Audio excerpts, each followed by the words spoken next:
অথরা 12 বাবা জহরলাল।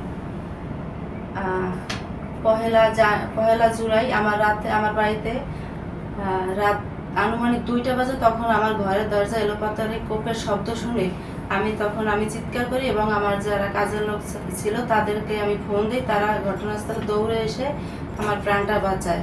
হয়তোবা আমাকে প্রাণহানির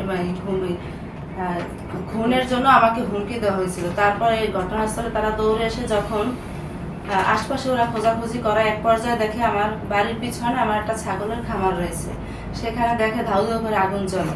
ওখানে ঘটনাস্থলে ওরা দৌড়ে যায় এবং চিৎকার করে। আরও অনেক মানুষ, প্রায় 30 জন মানুষ সেখানে গিয়ে অগ্নিকাণ্ড সেটা নিয়ন্ত্রণে আনে এবং সেখানে আমার 38টি ছাগল থাকে। সেখান থেকে আমি 20টা ছাগল উদ্ধার করি।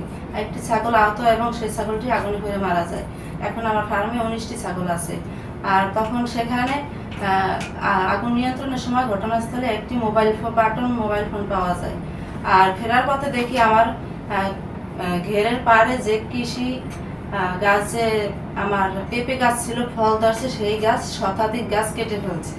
এখন আমি এই পিছনে আমি 999-এ ফোন দিই। তারা আমাকে বলে যে থানার শরণাপন্ন হইতে। আমি সেখানে তাৎক্ষণিক চলে যাই এবং সেখানে গিয়ে আমার মোবাইল ফোনটিও জমা নেয় না। তারা 2 দিন যাবৎ ঘুরাই আমার মামলাটাও তারা নিচ্ছে না। তারপর দেখা যায় একটা পর্যায়ে আমার আমি যাদের নাম দিচ্ছি সেই জায়গায় তারা একটা তাল ধারণা করে আমার সব নাম কেটে শুধু একজন আর সেই মোবাইলের যে ব্যক্তিটাই তার নামে একটা মামলা দায়ের করে আর তাদের সবাই নাম কেটে দেয়। এখন সেই লোকগুলো আমাদের যারা এখানে কাজ করে তাদেরকে হুমকি ধামকি দিচ্ছে। আর আমি এখন এই বিচার নিয়ে আমি এখন বরিশাল ঊর্ধ্বতন কর্মকর্তাদের কাছে আবেদন জানাচ্ছি। আমার স্বামী সে একা, আমার ছেলে মেয়ে হোস্টেলে থাকে, আমি এখানে একা থাকি। আর দ্বন্দ্বটা 6 বছর যাবৎ চলছে। আমি খুব টেনশনে আছি। আর আমাকে হয়তোবা খুন করার প্ল্যান করতেছে।